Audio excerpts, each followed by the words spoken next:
Hörmətli dinləyicilər, axşamınız xeyirli və uğurlu olsun hər birinizi. Avto FM-də qaydaları pozma verilişində ürəkdən salamlayırıq və bugün də çox maraqlı, vacib, önəmli mövzulardan birini müzakirə edəcəyik. Bilirik ki, son illərdə istər motosiklet, istər moped, skuter və velosipedlərin sayı sürətlə artmaqda.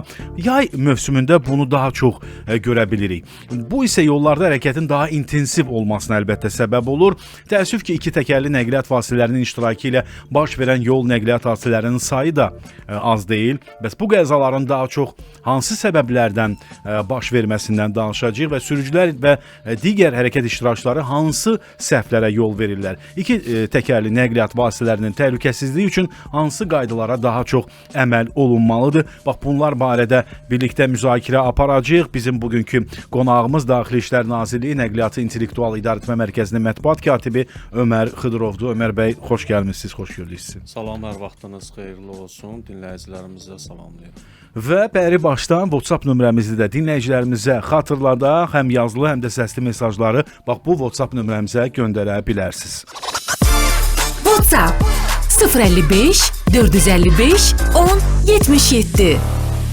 Sualımız da belədir ki, iki təkərli nəqliyyat vasitələrinin iştirakı ilə qəzalar sizcə hansı səbəbdən ya da səbəblərdən baş verir? Bildirə bilərsiniz fikirlərinizi.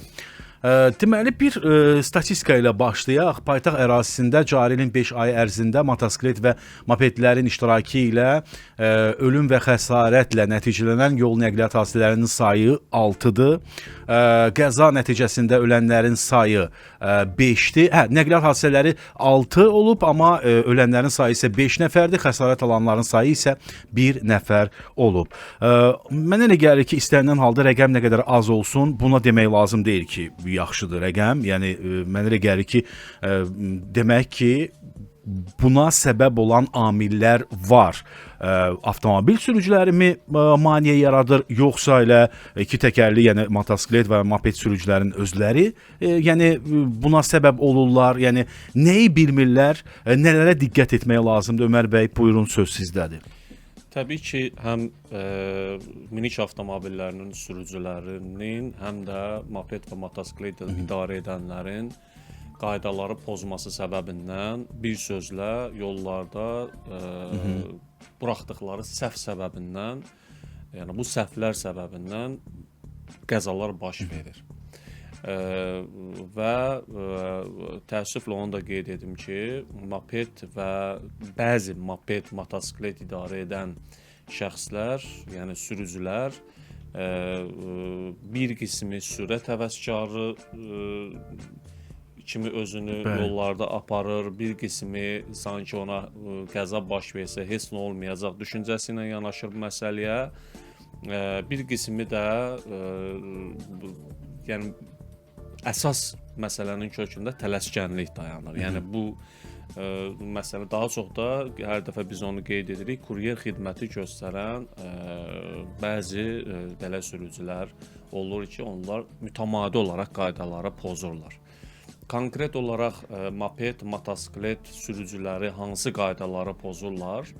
Daxili İşlər Nazirliyinin Nəqliyyatı İntellektual İdarəetmə Mərkəzinin müşahidə kameralarının qeydə aldığı belə qəzaları dəfələrlə ictimaiyyətin diqqətinə çatdırmışıq və müşahidə kameralarının görüntüləri əsasında onu da deyə bilərik ki, moped, motosiklet sürücüləri daha çox yollarda təhlükəli manevrlər edirlər. Bəziləri sürət həddini aşırlar. Bəziləri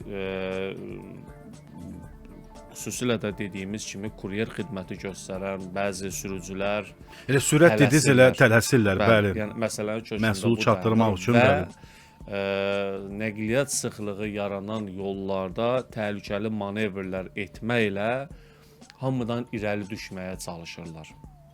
Və nəticə etibarilə də xüsusilə də sürət həddini aşan, təhlükəli manevrlər edən, tələskənliyə yol verən belə sürücülər qarşıda hər hansısa bir maneə ilə qarşılaşdıqda, təbii ki, texniki nasaz avtomobil yolda qaldıqda və yaxud yolda hər hansısa bir çuxur yarandıqda onu bilmədikdə idarə etmədən çıxır, ya avtomobilə çırpılır, ya yol infrastrukturunda, deməli yol kənarında olan məhəccərlərə və yaxud işıq dirəyinə çırpılır. Nəticə etibarilə də ölüm halları olur.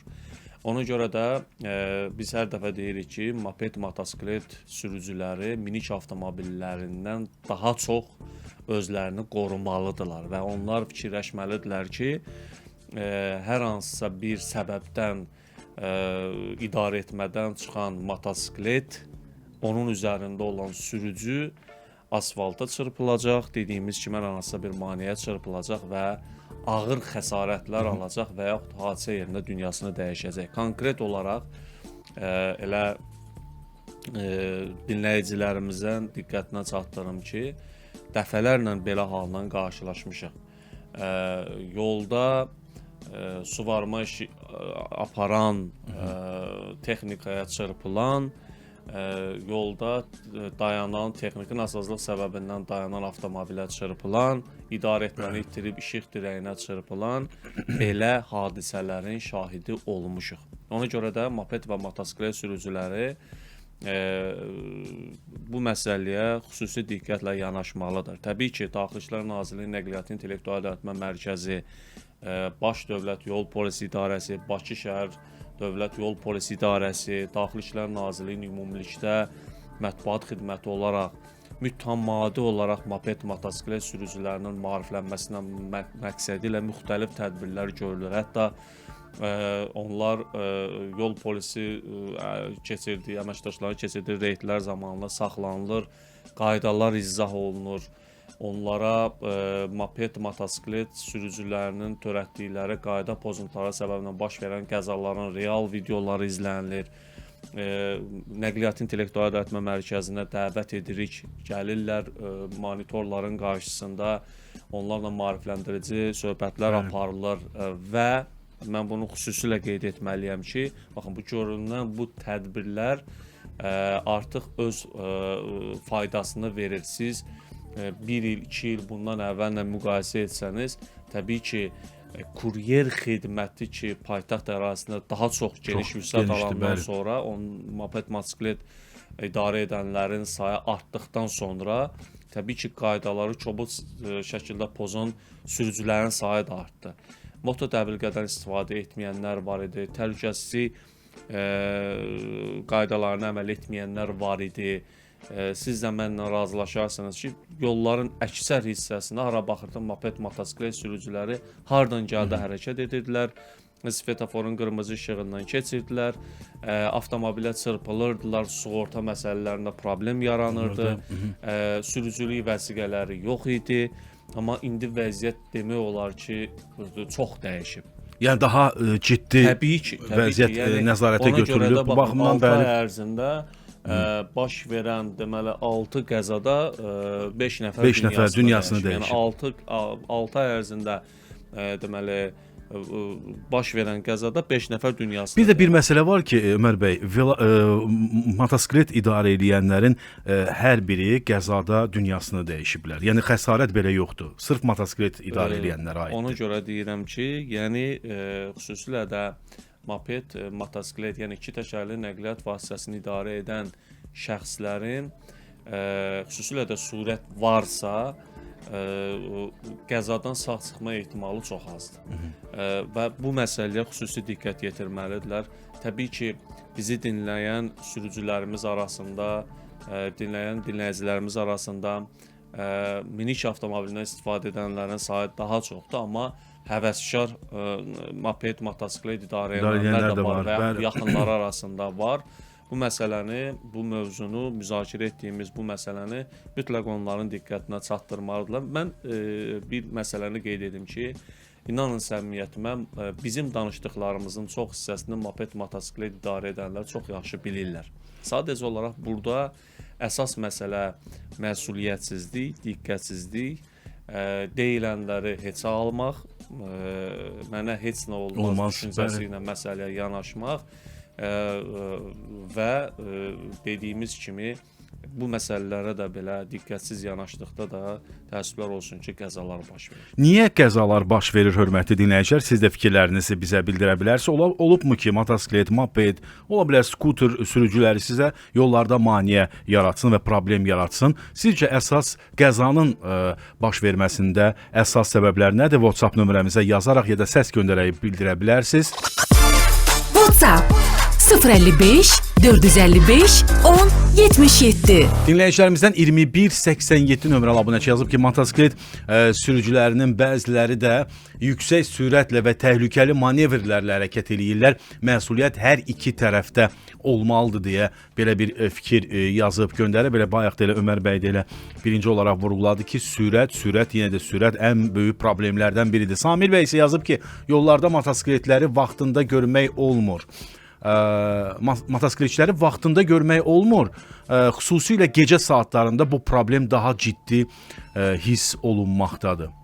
Valla elə motosiklet sürücüləri var ki, gecə qaranlıqda ancaq səsini eşidə bilirsən ki, yanından keçir. Yəni o qədər sürətlə keçirlər ki, neçə dəfə mən özüm şəxsən şahid olmuşam. Xüsusilə də belə bəzi moped, motosiklet idarə edən şəxslər var. Daha çox axşam və gecə saatlarında aktivləşirlər yollarda hərəkət etməyə. Onlar da düşünürlər yol biraz boş ki, olur, bəli. Yol boşdur və təhlükəli manevrlər edə bilərlər və yaxud da ki, svetoforun qırmızı işığından keçə bilərlər, amma belə düşünməsinlər.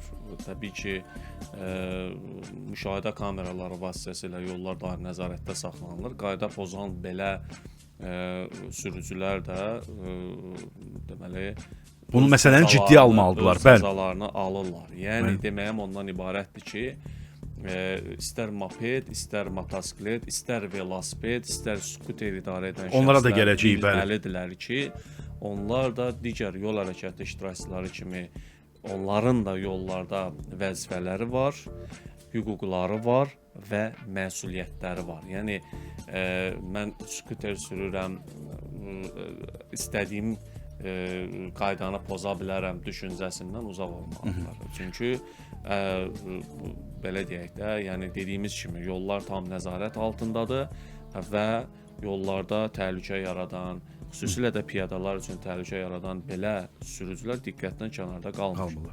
055 455 1077 bizim WhatsApp nömrəmizdir. Siz də fikirlərinizi bildirə bilərsiniz. İki təkərli nəqliyyat vasitələri, onların yaratdığı yollardakı problem, qəza vəziyyəti, sizcə əsas səbəblər nədir? Fikirlərinizi bizə bildirə bilərsiniz.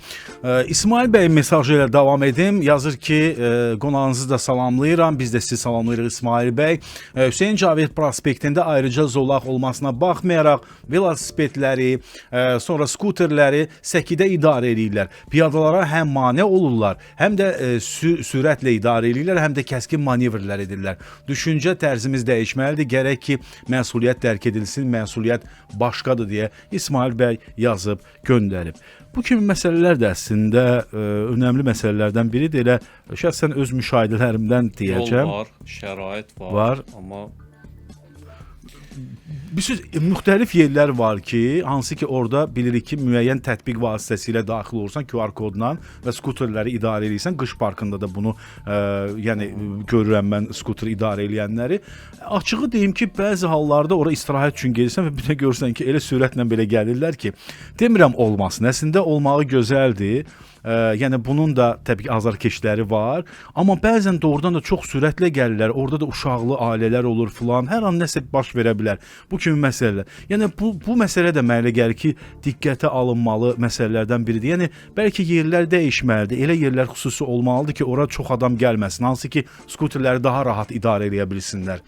Çünki sürət baxımından deyirəm. Buyurun.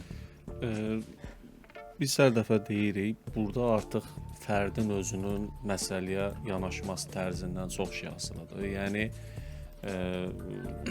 skuter idarə edən şəxslər özləri düşünməlidirlər ki,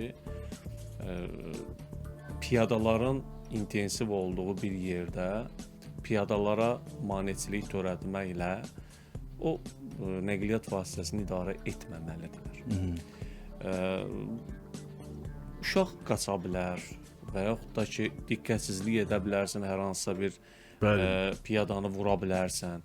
Yəni burada artıq mövcud şərait yaradılıb, velosiped zolaqları salınıb, Nəqliyyat İntellektual Öyrətmə Mərkəzi tərəfindən velosipedçilərin, skuter idarə edənlərin təhlükəsini təmin etmək üçün svetoforlara əlavə velosiped bölmələri quraşdırılıb, rahat, təhlükəsiz şəkildə yolu keçə bilsinlər. Piyada zolaqları var. Burada artıq həmin nəqliyyat vasitələrini idarə edən şəxslərin məsuliyyəti, məsələyə münasibəti önəmlidir. Baxın, qaydanı pozmaq niyyətində olan şəxs o qaydanı pozacaq. Bəli. Eyni zamanda da parklarda, piyadaların olduğu yerlərdə, səkilərdə, motosiklet idarə edən, moped idarə edən, skuter belə deyək, təhlükə yaradaraq idarə edənlər bir şeyi başa düşməlidirlər ki, bu qayda pozuntusu ilə yanaşı, həm də o parkda olanlara, istirahət edənlərə, digər yol hərəkəti iştirakçılarına bir hörmətsizlikdir. Yəni kimsə irad bildirə bilər, kimsə sizə hər hansısa bir fikrin əsəbi şəkildə deyə bilər, kobud şəkildə deyə bilər. Mən bir sual vermək istəyirəm. Niyə kimsə irad bildirməlidir? Yəni insan özünə bu sualı verməlidir ki, tək bu moped, motosiklet idarə edənlərlə bağlı deyil. Məsələn, nəqliyyat vasitəsini idarə edib yola hər hansısa bir zibil atan, siqaret atan, yəni bu düşüncədə olan şəxslər bir şey fikirləşməlidirlər ki, yolda onlara kimsə irad bildirəcək. Yəni ictimai tənqid verir. İctimai tənqid olacaq. Yenə deyirəm. Niyə kimsə sizə irad bildirməlidir? Yəni bu suala özündə, bu sualı özünə verib, özündə cavab verən şəxs o hərəkəti eləməyəcək. Yəni yenə deyirəm, istənilən mövzu ilə bağlı yollarda istər piyada qismində, istər sürücü qismində yola çıxan hər bir şəxs fikirləşməlidir ki, onun yolda bir məsuliyyəti var. O qaydanı pozduğu zaman tək özünə yox, digər yol hərəkəti iştirakçılarına təhlükə yarada bilər. Daha həssas formada, daha sərt formada desək, kimisə övladını öldürə bilər, kimisə atasını öldürə bilər, kiminsə yaxının öldürə bilər, öz yaxını öldürə bilər. Dəfələrlə belə hallarla şahid olmuşuq ki, nəqliyyat vasitəsini arxa-arxaya verərkən diqqətsizlik edib övladını avtomobilin altında, deməli övladı avtomobilin altında qalıb ölüb.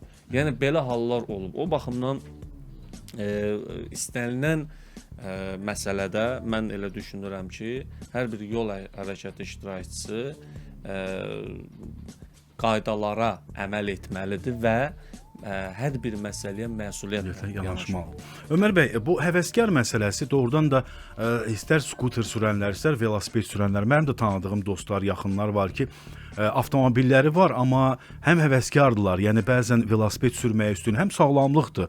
Skuter sürməyə də üstünlük verənlər var onların arasında. Əlbəttə ki, bunlar olmalıdır. Ola bilər mənim fikrim biraz başqa cür, yəni başa düşülsün. Yəni mən demirəm ki, olmasın, olsun, amma belə deyək də, Ömər bəyin dediyi kimi sonda nəticədə sənə irad deyiləcək nəticəyə gəlib çıxacaqsa, yəni kimsə sizə irad bildirəcək, o səviyyədə olmasın. Yəni qaydalara əməl etmək, məsuliyyətli olmaq, daha ehtiyatlı olmaq. Əgər misal üçün görürsən ki, izdiham var, insanların sayı çoxdursa, onda biraz sürəti azaltmaq. Bunlar çoxmu yəni çətindir? Bunu demək istəmişdim.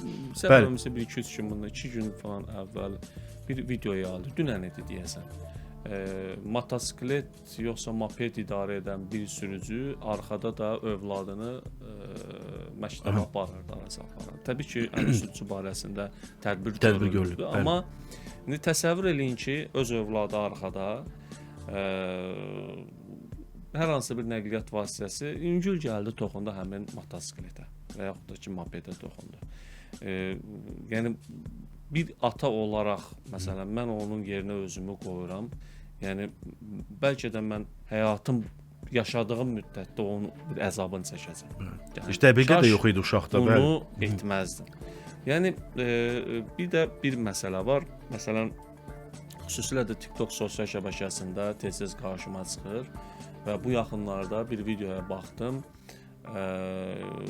Deməli, yüksək sürətlə səhv eləmirəmsə Türkan yolunda deməli motosikleti sürür, gecə vaxtıdır və fəxr edilmiş kimi TikTokda fəxr edilmiş kimi yox, elə yəni özü ilə bir fəxr edir.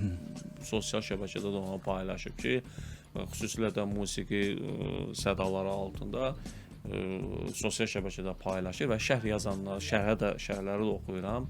Əksəriyyəti dəstəkləyir ki, bəs halal olsun. Sonra Heydər Əliyev prospektində səhv eləmirəmsə biri eyni qaydada musiqini qoyur, qulaqlığı taxır. Yəni özü də musiqini TikToka deməli musiqi fonunda qoyub. Yəni mən bu musiqiyə qulaq asarsa surətə də baxıram ki, artıq 120, 110 qalxır.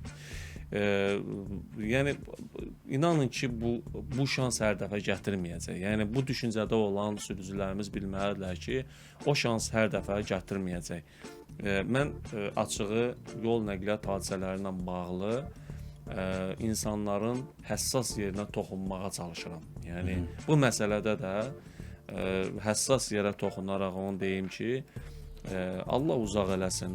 Bax o surətdə motosikleti idarə edən şəxs bir gün başından da ola biləcək, qolundan da ola biləcək, ayağından da ola biləcək.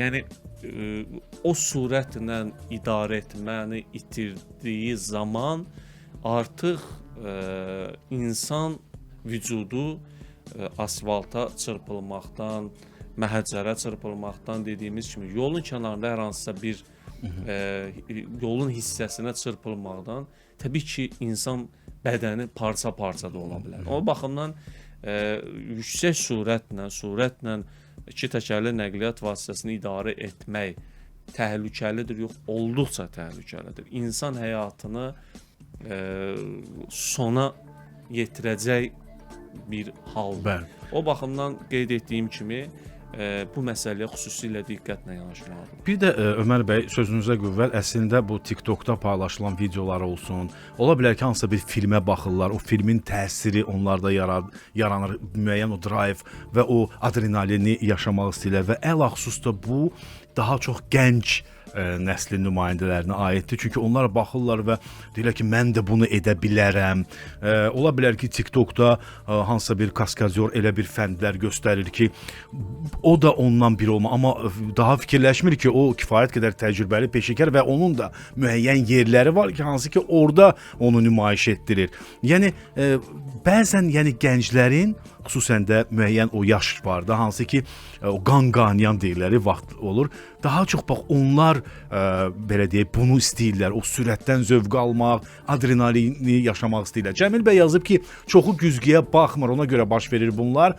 Qəfil çıxırlar və dönmə işığını yandırmadan zoğalağı dəyişirlər. Sonunda da qəza olanda günahkar avtomobil olur. Rüfət bəy isə yazıb ki, mən uşaqla tez-tez Hüseyn Cavid parkında gəzirəm. Orada skuter, velosiped yolu var, amma həm skuter sürənlər, həm də ki, velosiped sürənlər xüsusən də kuryerlər səki ilə sürürlər. Bir dəfə mənim arxa deməli tərəfimdən skuter çox yüksək sürətlə səkidən keçdi. İnanın ki, düşündüm ki, mən birdən o an çönsəydim, istiqamətimi dəyişsəydim, indi bu mesajı hətta yaza bilməzdim deyə belə bir mesaj Rüfət bəydən gəlib. Skuter, moped, motosiklet idarə edənlər mən də dəfələrlə şahid olmuşam. Daha çox sıxlıq olan yollarda səkidən istifadə etməyə çalışırlar. Daha doğrusu səkidən istifadə edirlər.